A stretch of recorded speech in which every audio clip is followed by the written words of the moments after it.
لباس کے متعلق حضرت نبی اکرم صلی اللہ علیہ وسلم کے مختلف ارشادات مسلسل کئی ہفتے سے چل رہے ہیں۔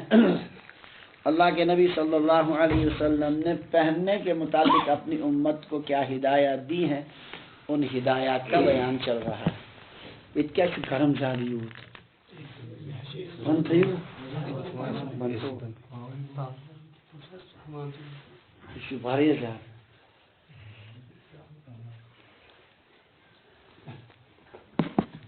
کئی روایات میں ماقبل میں ذکر آیا کہ ٹخنے سے نیچے کپڑا لٹکانا اگر تکبر کے طور پر ہو تو وہ حرام ہے، چاہے وہ کپڑا پاجامہ ہو، جبہ ہو، قمیص ہو یا کوئی اور کپڑا ہو، ٹخنوں سے نیچے کپڑا پہننا جائز نہیں۔ کئی روایات میں اس کا ذکر ہے اور بتایا تھا کہ اگر بطور تکبر آدمی پہنے تو یہ حرام ہے، اور اگر عذر کی وجہ سے ہو، جیسے کہ بعض صحابہ کو عذر تھا، حضرت علی رضی اللہ تعالیٰ عنہ جسامت کی وجہ سے، اور حضرت ابو بکر صدیق رضی اللہ تعالیٰ عنہ کو کبھی پتلے پن کی وجہ سے تہبند ٹخنوں سے نیچے ہو جاتا تھا، تو آپ صلی اللہ علیہ وسلم نے ان کو اجازت دی تھی۔ اس لیے عذر ہو تو پھر گنجائش ہے، لیکن کوشش پھر بھی کرنی چاہیے کہ ٹخنوں سے اونچا ہی رہے۔ اس طرح کی کثرت سے روایتیں آئیں اور بہت سخت وعیدیں آئیں اس کے اوپر۔ آپ علیہ الصلوۃ والسلام نے فرمایا من جر منہا شیئا خیلا، جو آدمی تکبر کے طور پر پاجامہ یا کوئی چیز کپڑوں میں سے نیچے لٹکائے، ٹخنوں سے نیچے، لم ینظر اللہ الیہ یوم القیامہ، اللہ قیامت کے دن اس کی طرف رحمت کی نظروں سے نہیں دیکھے گا۔ اللہ کی رحمت کی نظروں سے وہ آدمی محروم ہو جائے گا جو ٹخنوں سے نیچے کپڑا لٹکا کر چلتا ہے۔ بہرحال یہ مسئلہ کافی تفصیل سے پچھلے درسوں میں آ چکا ہے۔ جب یہ مسئلہ آپ علیہ الصلوۃ والسلام بیان فرما رہے تھے، اس شدت کے ساتھ عورتوں کو بھی فکر ہو گئی۔ کن کو؟ عورتوں کو بھی فکر ہو گئی، کیا ہمیں بھی ٹخنوں سے نیچے لٹکانا منع ہے؟ جبکہ ٹخنوں تک تو ان کا سطر میں شامل ہے، عورتوں کا سارا جسم سطر ہے سوائے ان کے چہرے کے، ان کے دونوں ہتھیلیوں کے اور پاؤں کے۔ ایک طرف سطر چھپانا بھی فرض اور دوسری طرف تکبر کے طور پر کپڑا لٹکانا حرام۔ تو جب آپ صلی اللہ علیہ وسلم نے امت کو اس سے سختی سے منع کیا تو عورتوں نے سوال کیا ہمارے لیے کیا حکم ہے؟ اس روایت کا اس میں ذکر ہے۔ پہلی روایت حضرت ام سلمہ رضی اللہ عنہ ام المومنین، وہ نقل کرتی ہیں کہ انہوں نے اللہ کے رسول صلی اللہ علیہ وسلم سے عرض کیا، حین ذکر الازار، جب آپ نے اس تہبند کا ذکر کیا، پاجامے کا، لنگی کا مطلب مراد ہے تہبند، لنگی، اس میں سارے داخل ہیں۔ جب آپ نے اس کا ذکر کیا، بار بار بتایا کہ جو اس کو لٹکا کر چلے گا تو وہ اللہ اس کو رحمت کی نظروں سے نہیں دیکھے گا، تو حضرت ام سلمہ ام المومنین رضی اللہ عنہ نے عرض کیا، فالمرأۃ یا رسول اللہ، اے اللہ کے رسول، عورت کیا کرے گی؟ عورت کا کیا حکم ہے؟ آپ نے مردوں کو تو فرما رکھا ہے کہ آدھی پنڈلی تک وہ ان کے لیے مسنون ہے، آدھی پنڈلی یاد چھو کیا ہونے پر ملا، ہاں کوتاہیں نسبن دینن تائیں کوتاہیں میں باسن تو ایشو وائرل کرمتی ویڈیو یا وہ یہ واللہ عالم میں اخ صاحبہ کرم فون مفتصب یہ دین کیا گئی میں تو کیا دوں چانس بیانس میں دین چن طرح فکر تو بندے خدا پنڈلی دن ہاں میں حال طور فکر کشمیری لفظ دین آئے نہیں سمجھ کہیں تو پنڈلی اس کو فالو سمجھا یہ بھی عالمی ہے دن میں حال طور فکری ہوئی پنڈلی آ تو فوراً سمجھ بھاگے دین آئے تو آدھی پنڈلی تک تو مردوں کو آپ نے بار بار فرما رکھا ہے۔ بہتر یہ ہے اگر زیادہ ہی کوئی آدمی کرے تو ٹخنوں تک لٹکا سکتا ہے، ٹخنوں سے نیچے نہیں۔ تو یہ تو آپ بار بار فرمائے اللہ کے نبی، عورت کا فرما رہا تو یا رسول اللہ عورت کیا کرے گی؟ اے اللہ کے رسول صلی اللہ علیہ وسلم، آپ نے فرمایا ترخی شبرن، وہ ایک بالشت لٹکائے، عورت آدھی پنڈلی سے ایک بالشت اس کو کہتے ہیں، کیسے اس کو آخر پر کیا ہونا ہے؟ کیا ہونا؟ بالش آپ نے فرمایا آدھی پنڈلی سے عورت ایک بالشت نیچے کپڑا لٹکا سکتی ہے۔ فقالت حضرت ام سلمہ رضی اللہ عنہ عرض کیا اذن تنکشف عنہا، تب تو ان کے پاؤں کھل جائیں گے۔ آدھی پنڈلی سے اگر پنڈلی تھوڑی سی بڑی ہو تو پھر وہ ٹخنے بھی کیا رہیں گے؟ کھلے، وہ تو سطر میں ہے۔ قال فذراعن، آپ نے فرمایا پھر ایک گز، ایک شرعی گز یہ ہوتا ہے یہاں سے یہاں، سمجھ رہو؟ اتنا وہ لٹکا سکتے ہیں آدھی پنڈلی سے نیچے، لا تزید علیہ، اس پر وہ زیادہ نہیں کرے۔ مطلب یہ کہ عربوں میں جو رواج تھا بطور تکبر، وہ کپڑا نیچے لٹکا کر چلتے تھے اور پورے وہ علاقے کو جھاڑو دے کر چلتے تھے، گھسیٹتے ہوئے چلتے تھے، یہ بطور تکبر سب میں رائج تھا۔ اس کی آپ نے عورتوں کو بھی اجازت نہیں۔ ظاہر سی بات ہے وہ ٹخنا چھپانا ان کے لیے جائز ہے، نیچے تک بھی وہ ٹخنوں سے نیچے بھی وہ لٹکا سکتے، ان کو منع نہیں، لیکن بطور تکبر کے وہ کپڑا لٹکا کر چلنا ان کے لیے بھی کیا ہے؟ اس لیے آپ نے فرمایا ایک ذرا سے، ایک گز سے وہ آگے نہیں کرے۔ یہ روایت موطا مالک میں، ابو داؤد، نسائی، ابن ماجہ میں، ترمذی شریف اور نسائی میں ہے۔ فقالت اذن تنکشف اقدامہن، اللہ کے رسول صلی اللہ علیہ وسلم آپ ایک بالشت کی اجازت دیتے ہیں مزید لٹکانے کی، تب تو ان کے پاؤں کھل جائیں گے۔ قال، آپ نے فرمایا فیرخین ذراعا، وہ ایک گز مزید لٹکا سکتی ہیں، لا یزیدن علیہ، اس پر وہ اضافہ نہیں کریں۔ بہرحال بطور تکبر کپڑا لٹکانا مردوں کے لیے بھی حرام ہے، عورتوں کے لیے بھی حرام، لیکن عورتوں کو ٹخنے چھپانا جائز ہے کیونکہ ان کے سطر کا معاملہ ہے۔ لیکن اب معاملہ الٹا ہو گیا، عورتوں کے تو آدھی پنڈلی تک ہے، بہت سی جگہ دیکھا عورتیں آدھی پنڈلی تک، مردوں کی سنت انہوں نے زندہ کر لی، آدھی پنڈلی تک ہے، لیکن کہ عورتوں کی آدھی پنڈلی تک ہے، بلکہ اس سے بھی زیادہ، اور مردوں نے وہ زمانہ جاہلیت والا طریقہ لے لیا، وہ گھسیٹتے ہوئے چل رہے ہیں۔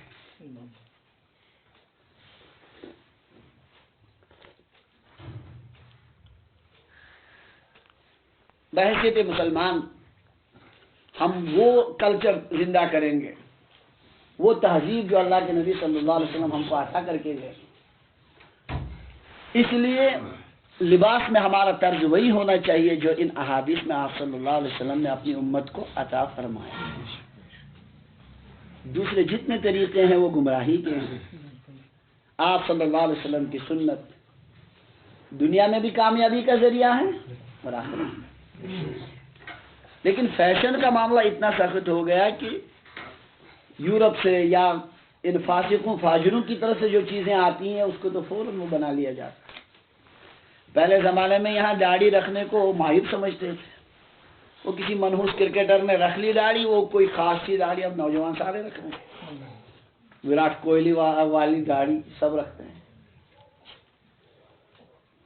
مردوں کو مصنون آدھی پنڈلی تک پاجامہ پہننا اس کو عیب سمجھا جاتا تھا، اب وہ جو ہاف آئے ہیں تو اس میں سارے پہن رکھتے ہیں، وہی جو جینس جو آدھے وہ آدھی پنڈلی تک۔ اس کا مطلب یہ ہے کہ فیشن اگر ایسا آئے کہ جسے کوئی سلیم الفطرت پسند نہ کرے وہ بھی اچھا ہو جاتا ہے۔ جب آدمی اپنے آپ کو نفس و شیطان کے حوالے کر دیتا پھر یہی ہوتا۔ آج سے 50 سال پہلے اگر کوئی پھٹا ہوا پاجامہ یا پینٹ پہن کے چلتا تو پورے علاقے میں اس کو ذلت کی نظروں سے دیکھتے۔ اب جینس پینٹ میں وہ پھٹے ہوئے ہونے کا فیشن چل پڑا تو نئے نئے کپڑوں میں بھی وہ ایسا ہے پھٹا ہوا ہے۔ اللہ رحم کرے ہم سب پر۔ جب آدمی سنت کے طریقے سے ہٹتا ہے، گمراہوں کے طریقوں پر چل پڑتا ہے تو پھر اسی طرح ہوتا ہے۔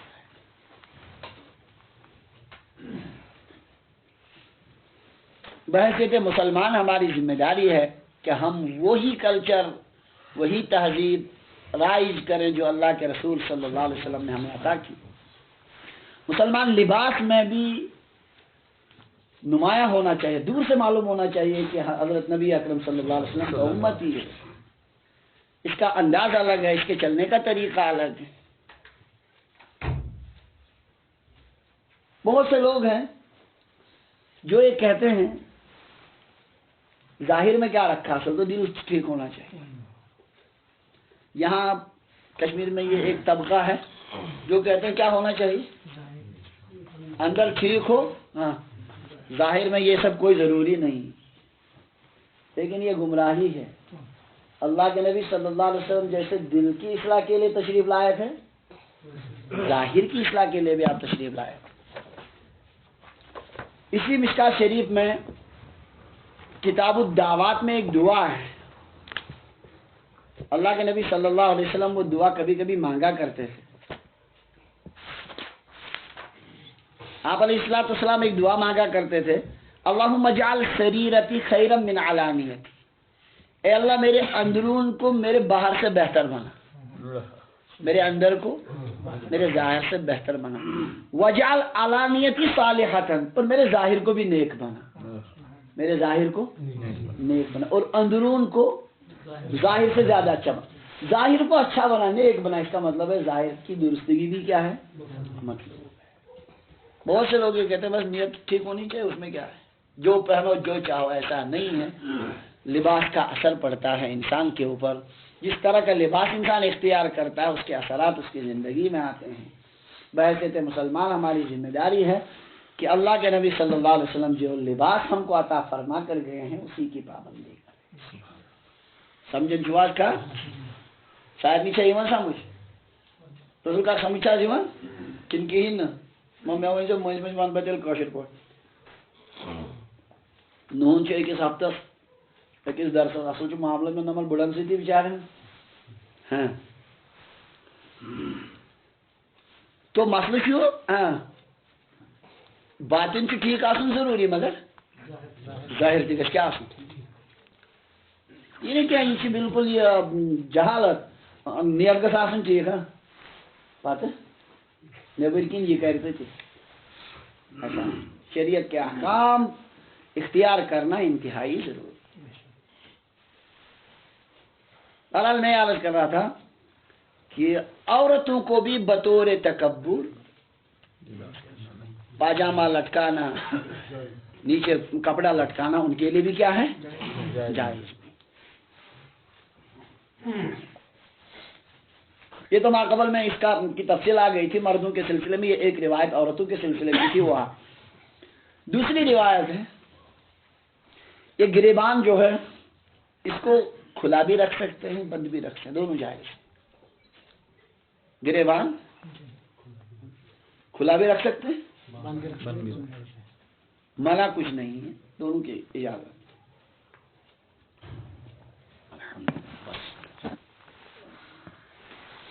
دونوں کی اجازت ہے۔ ایک صحابی حضرت معاویہ ابن قرہ، معاویہ تو تابعی ہیں، ان کے والد قرہ یہ صحابی ہیں۔ قرہ کہتے ہیں اتیت النبی صلی اللہ علیہ وسلم فی رہط من مزینہ، میں قبیلہ مزینہ کی ایک جماعت کے ساتھ آپ علیہ السلام کی خدمت میں حاضر۔ قبیلہ مزینہ کی ایک جماعت نبی علیہ السلام کی خدمت میں آئی، میں بھی اس میں شامل تھا۔ قرہ کہتے ہیں فبایعوہ، قبیلے نے آپ صلی اللہ علیہ وسلم کے ساتھ بیعت، سارا قبیلہ مزینہ آپ کے ساتھ بیعت ہو گیا۔ کہتے ہیں میں نے نبی علیہ السلام کو اس وقت دیکھا وَإِنَّهُ لَمُطْلَقُ الْأَزْرَارِ، آپ کے بٹن اس وقت کھلے ہوئے تھے۔ وَإِنَّهُ لَمُطْلِقُ الْأَزْرَارِ، آپ کے بٹن جو ہے ہاں یقال له بالفارسیہ تکمہ، بٹن اس وقت آپ کے کیا تھے بٹن کھلے ہوئے تھے، یعنی سینے مبارک جو ہے وہ کھلا ہوا تھا، بٹن کھلے ہوئے۔ یہ قرہ کہتے ہیں فادخلت یدی فی جیب قمیصہ، میں نے گریبان کے اندر سے اپنا ہاتھ اندر داخل کیا، چھوٹے تھے تو گریبان کے اندر سے میں نے ہاتھ اندر داخل کیا، فمسست الخاتمہ، میں نے خاتم و ختم وہ نبوت کی جو مہر تھی مہر نبوت اس کو میں نے ہاتھ لگایا، اس کو میں نے ہاتھ لگایا مہر نبوت کو۔ اس کے بعد یہ پوری زندگی حضرت قرہ یہ بھی اپنا گریبان کھلا رکھا، میں نے اللہ کے نبی کو اسی طرح دیکھا ہے تو میں بھی رکھا۔ ان کے بیٹے معاویہ وہ بھی زندگی بھر اسی طرح رکھتے ہیں، باپ نے دیکھا انہوں نے ہمیشہ اسی طرح کھلا رکھا، بیٹے نے باپ سے سنا تو انہوں نے بھی ہمیشہ کیا کیا، گریبان بند کرنا بھی جائز ہے، لیکن یہ صحابہ کی شان تھی۔ نبی علیہ الصلوۃ والسلام مجھے ایک دو نال یالے تھے تھی متو پوری زندگی پر کیا نال ہے کوئی یالتے تھے باندھتے۔ تو یہ اتباع سنت ہے۔ اصل کامیابی یہی ہے کہ انسان نبی علیہ الصلوۃ والسلام کے طریقوں کو اختیار کرے، اسی میں دین کی بھی کامیابی ہے اور اسی میں دنیاوی اعتبار سے بھی کامیابی۔ غیروں کے طریقے اختیار کرنے میں سراسر ناکامی ہے۔ اب تو دنیا نے دیکھ لیا، جن لوگوں نے نبی علیہ الصلوۃ والسلام کے پاجامے کی طرح اپنا آدھی پنڈلی پر پاجامہ باندھنے کی عادت بنا رکھی، پگڑی کو جن لوگوں نے نہیں چھوڑا، آج تو انہوں نے ہی دنیا کو دکھا دیا کامیاب لوگ کون ہوتے ہیں، ہے نا؟ بہت کوشش کی تھی دنیا نے انہیں مغلوب کرنے کی، لیکن آخر وہ ساری دنیا مغلوب ہو گئے، 50 ممالک سے زیادہ مغلوب ہو گئے۔ کامیابی انہی طریقوں میں اللہ نے رکھی۔ جو آدمی کسی کلچر سے مرعوب ہو جائے، اس کے سامنے اپنے ہمارا تو کیا کلچر ہے، وہ ایسی قوم اب بحیثیت قوم کبھی غالب نہیں ہو سکتی۔ آدمی فخر ہونا چاہے ہمیں اللہ کے نبی صلی اللہ علیہ وسلم نے لباس دیا، دنیا تہو بالا ہو جائے، اوپر سے نیچے ہو جائے، لیکن ہم اپنا طریقہ چھوڑنے والے کچھ بھی ہو جائے، کسی کو اچھا لگے کسی کو برا لگے، ہمیں اس سے کیا ہے۔ نبی علیہ الصلوۃ والسلام نے جو طریقہ دے رکھا ہم تو زندگی اسی کے مطابق گزاریں۔ ساری دنیا حیران ہے کہ یہ پگڑی والے یہ تو جن کا پاجامہ ہمیشہ آدھی پنڈلی تک رہتا ہے، یہ کیا بلا ہے کہ کسی سے مغلوب ہی نہیں ہوتے۔ جو آدمی اپنے کلچر کو، اپنے نبی علیہ الصلوۃ والسلام کی سنتوں کو کمی کے ساتھ، احساس کمتری کے ساتھ اختیار کرتا ہے، وہ آدمی کبھی دنیا میں غالب نہیں ہو سکتا۔ ایسے لوگ کبھی بھی غالب نہیں ہوتے۔ غالب وہی لوگ ہوتے ہیں جنہیں اپنے طریقے پر پوری بصیرت ہو، پورا اطمینان ہو، الحمدللہ ہم حق پر ہیں، ہمارا طریقہ درست ہے، ساری دنیا گمراہی پر جا رہے ہیں لیکن ہم ٹھیک۔ بہرحال یہ کہتے ہیں میں نے گریبان سے اپنا ہاتھ داخل کیا، فمسست الخاتمہ، اور مہر نبوت کو میں نے ہاتھ لگایا۔ کہنا یہ ہے اس وقت آپ صلی اللہ علیہ وسلم کا گریبان کھلا ہوا، تو گریبان کھلا رکھنے کی بھی اجازت ہے۔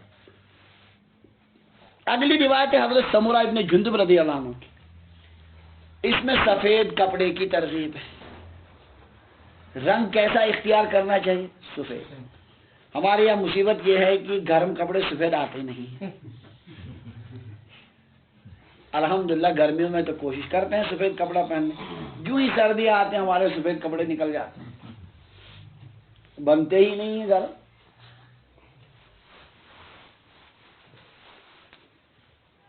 آپ علیہ الصلوۃ والسلام نے ارشاد فرمایا البسوا الثياب البيضاء، سفید کپڑے پہنو، سفید رنگ کا کپڑا پہنو۔ کیوں؟ فإنها أطهر وأطيب، اس لیے کہ وہ زیادہ پاکیزہ ہے اور زیادہ اچھا ہے، پاکیزہ زیادہ ہے، پاک زیادہ ہے۔ کیوں؟ وجہ ہے کہ سفید کپڑے میں تھوڑی گندگی ہوگی آدمی جلدی سے نکال دے گا، یہ تو ہفتے بھر بھی پہنا رہے گا تو چلتا ہے۔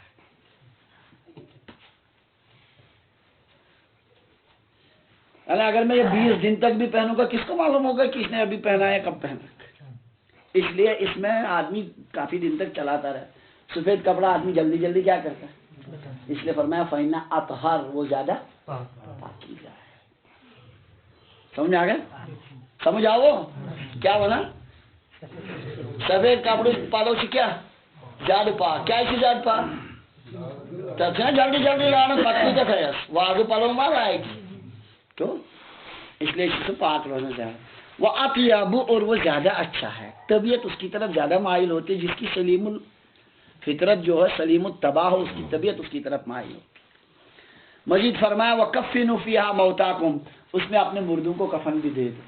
اس پر تو ہم نے پابندی کر رکھی. زمین ٹلٹ آسمان ٹلٹ، ہم مردے کو کبھی دوسرا کبھی کوئی رنگ نہیں پہنا ہے. اتنی بات تو ہے الحمدللہ. جیسے زندہ آدمی دوسرا بھی کپڑا پہن سکتا ہے، مردے کو بھی دوسرا کلر دے سکتے ہیں، منع نہیں، حرام نہیں. لیکن جیسے وہاں پابندی کر رکھی ہے وہ پابندی زندوں کو بھی ہونی چاہیے. آواز سب کشمیر میں اگر کوئی آدمی مردے کو سفید کلر کے علاوہ کفن دے گا ایک ہنگامہ ہو جائے گا. دوسرے دن سارے یہ جو سوشل میڈیا ہے پتہ نہیں کیا کیا ہنگامہ ہوگا. سب بدل دیا انہوں نے، دین کو ہی بدل ڈالا. یہی طریقہ ہے کس میں؟ زندوں کے کپڑوں میں بھی. لیکن بہرحال مصنون ہے. کیا ہے؟ مصنون. تو جیسے زندہ آدمی کبھی پہن سکتا ہے دوسرا رنگ بھی، اسی طرح اگر ضرورت پڑی تو میت کو دوسرے رنگ کا بھی کفن دے سکتے ہیں، کوئی منع نہیں. سمجھے جو ایک نہیں ان کی ذہنت میں آسان کہ تیل چبا سا پر ادھر علموں رنگ وہ لوگ میتن کی کیا دی بدل رنگ دیا. تو آپ نے ارشاد فرمایا وَكَفِّنُوا فِيهَا مَوْتَاكُمْ، اپنے مردوں کو بھی سفید کپڑوں میں کیا کرو؟ کفن دے. زندہ بھی یہی پہنے ہو. یا حاشیے میں ملا علی قاری رحمۃ اللہ علیہ کے حوالے سے لکھا اصل میں سفید کپڑا اپنی اصلی فطرت پر اللہ نے پیدا کیا کس کلر پر؟ روئی کون سے کلر کی ہے نا. تو یہ اپنی اصلی فطرت. یہ جیسے انسان پیدا ہوتا ہے فطرت پر، پھر اس کو بناتے ہیں یہودی عیسائی سب بناتے ہیں نا، اسی طرح سفید کپڑا اپنی فطرت پر ہے. یہ اس کو بنا دیا گیا ایک کلر کا، اس کو دوسرے کلر کا. یہ انسانوں کے تغیرات ہیں جو انسانوں نے اس کے ساتھ کر کے رکھے ہیں، ورنہ اصل کپڑا اصل کلر کون سا ہے؟ اللہ اس سنت پر بھی ہمیں عمل کرنے کی توفیق دے. بمبئی میں ہم گئے مومن نگر میں، مومن نگر کی مسجد میں داخل ہو گئے تو ایسا لگا کہ کوئی دارالعلوم میں سارے لوگ سفید کپڑا پہن کر کرتا پاجامہ پہن کر اندر جا رہے ہیں. معلوم ہے وہ عام سی مسجد ہے، کوئی مدرسے کی مسجد نہیں ہے. ماشاءاللہ دینی اثرات اتنے ہیں کہ سارے لوگ کرتا پاجامہ اور وہ بھی سفید. دوسرا کلر پوری مسجد میں نظر ہی نہیں آیا. اللہ تعالیٰ کرے نصیحت زندہ کچھ کرن اراد آئندہ کرو کوشش پالوس میں سفید. میں خود بھی ہاتھ بلند کرتا ہوں، دونوں ہاتھ بلند کرتا ہوں.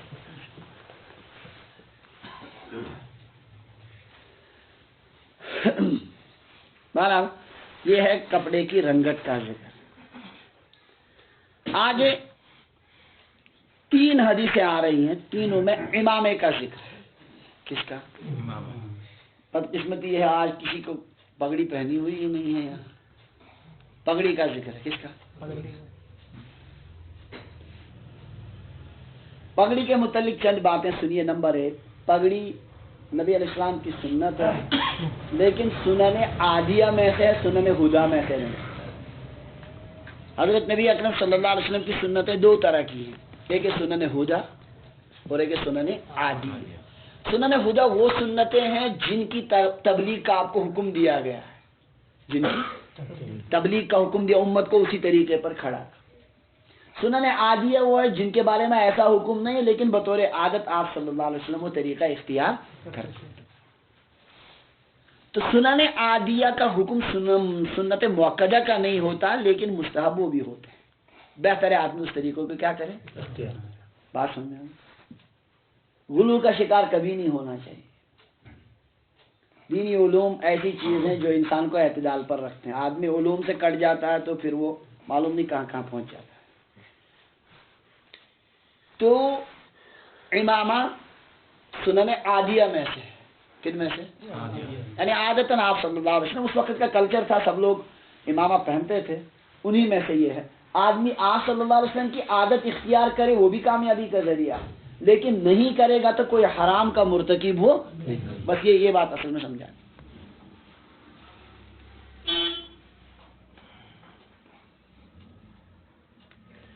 بعض روایتوں میں ہے امامہ فرشتوں کی نشانی ہے. کن کی؟ فرشتوں کی نشانی. غزوہ بدر میں جو صحابہ جو فرشتے آئے تھے مدد کے لیے وہ امامے پہنے ہوئے تھے. کیا پہنے ہوئے؟ ایک روایت ہے اس میں یہ ہے کہ 2 رکعتیں اگر امامے کے ساتھ پڑھی جائے اور 2 رکعت امامے کے بغیر پگڑی کے بغیر پہنی جائے 70 درجہ فرق ہے دونوں میں. کتنے درجے؟ جیسے مسواک کے بارے میں مسواک کے ساتھ جو نماز پڑھی جائے گی تو 70 درجہ زیادہ فضیلت ہے. اسی طرح امامے کے ساتھ پگڑی کے ساتھ جو نماز پڑھی جائے گی 70 درجے زیادہ ثواب. اگر کوئی نہیں پہنتا تو حرام کا مرتکب نہیں ہے، کوئی سنت موقدہ کا چھوڑنے والا نہیں ہے، لیکن اختیار کرے گا تو زیادہ ہی اللہ تعالیٰ اس کی بھی ہمیں توفیق عطا فرمائے.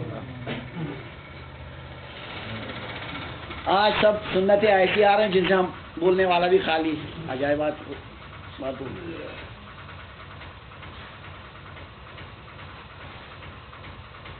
اچھا، یہ تو ہو گیا امامے کے بارے میں کہ یہ کیسی سنت ہے. سنن عادیہ میں سے ہے، سنن ہدا میں سے یہ نہیں. دوسری بات، امامہ پہننے کا طریقہ کیا ہے؟ ٹوپی کے اوپر امامہ پہنا جائے. کس کے اوپر؟ ٹوپی کے اوپر. بغیر ٹوپی کے امامہ نہیں. آپ علیہ الصلوۃ والسلام کے بھی ایک حدیث آ رہی ہے کہ ہمارے اور مشرکوں کے امامے میں فرق یہ ہے، اس زمانے کے وہ مشرک بھی کیا پہنتے تھے؟ لیکن فرق یہ کہ ہم ٹوپی کے اوپر پہنتے ہیں، وہ بغیر ٹوپی کے پہنتے ہیں. اور عجیب بات یہ اس وقت کے مشرکین کا اور ہمارے درمیان فرق آج بھی یہی بات. سکھ لوگ امامہ پہنتے ہیں بغیر ٹوپی کے، یہ ہندو بھی پہنتے بغیر. مودی کو دیکھا کبھی کو امامہ پہنے ہو، لیکن بغیر ٹوپی کے. اور ہم جو پہنتے ہیں وہ ٹوپی کے ساتھ. بہت سے لوگ پہنتے ہیں غیر مسلموں میں سے، لیکن آپ نے فرمایا بھی روایت آ رہی ہے فرق ما بیننا و بین المشرکین العمائم علی القلانس. ہمارے اور مشرکوں کے درمیان فرق ہے ٹوپی کے اوپر امامہ پہننا. وہ بغیر ٹوپی کے پہنتے ہیں، ہم ٹوپی کے ساتھ پہنتے ہیں.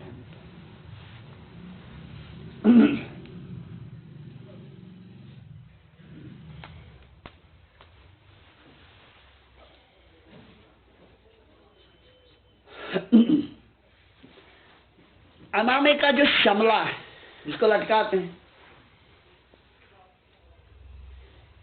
یہ آپ صلی اللہ علیہ وسلم 2 طریقے بھی آ رہے ہیں. پیچھے چھوڑا جائے دونوں شانوں کے بیچ میں، اور یہ بھی ہے کہ ایک شملہ تو داہنی طرف سے ہو سینے کے اوپر، اور ایک جیسے ان لوگوں کو ہوتا ہے جنہوں نے ساری دنیا کو مغلوب کر کے رکھا ہے. ایک کہاں ہوتا ہے، نام میں نہیں لے رہا ہوں، یہ لگا رکھا ہے نا، یہ دجال. تو ایک کہاں ہوتا ہے، آگے کی طرف، اور ایک دونوں. بائیں طرف نہیں، بائیں طرف بدعت ہے. سمجھ؟ شملے کی مقدار کتنی ہونی چاہیے؟ 1 بالش. کتنی؟ زیادہ سے زیادہ آدھی کمر تک. آدھی کمر سے نیچے جائز نہیں، وہ مکروہ ہے. آدھی کمر سے نیچے مکروہ. جیسے میں نے پہلے بھی بتایا تھا، زمانے جاہلیت میں وہ بعض لوگ بڑے بڑے شملے چھوڑتے تھے، 2 آدمی پیچھے پکڑ کر اس کو چلتے تھے. یہ ان کی وہ مطلب وہ شان اپنی سمجھتے تھے. 2 آدمی پیچھے شملہ پکڑ کر چلیں کہ حضرت جا رہے ہیں. حضرت تو کیا ہوں گے، کچھ بھی نہیں ہے. تو بہرحال معاملہ یہ ہے کہ اس میں شملہ چھوڑنا یہ بھی ممنوع ہے. اور شملہ چھوڑ سکتے ہیں دونوں شانوں کے بیچ میں بھی، اور ایک آگے اور ایک پیچھے. چنانچہ ابن عمر رضی اللہ عنہ فرماتے کان رسول اللہ صلی اللہ علیہ وسلم اذا اتم، اللہ کے نبی صلی اللہ علیہ وسلم جب امامہ پہنتے تھے، پگڑی پہنتے تھے، سدل امامتہ بین کتفیہ، آپ اس کے شملے کو چھوڑتے تھے اپنے دونوں کندھوں کے بیچ میں. دونوں کندھوں کے بیچ میں چھوڑتے تھے. اس میں تو یہ آ گیا. عبد الرحمن ابن عوف رضی اللہ عنہ کہتے ہیں اممنی رسول اللہ صلی اللہ علیہ وسلم، اللہ کے نبی صلی اللہ علیہ وسلم نے مجھے ایک دفعہ امامہ باندھا میرا. کون کہتے ہیں؟ عبد الرحمن ابن عوف رضی اللہ عنہ، جو عشر مبشرہ میں سے، ان 10 صحابہ میں سے جن کو جنت کی بشارت دنیا میں ملی. فرماتے مجھے اللہ کے نبی صلی اللہ علیہ وسلم نے امامہ میرا باندھا. فسدلها بین یدی ومن خلفی، تو اس کا جو شملہ لٹکا میرے آگے بھی اور میرے پیچھے بھی. مطلب ایک کنارہ آگے ایک کنارہ پیچھے. سمجھ آ گیا؟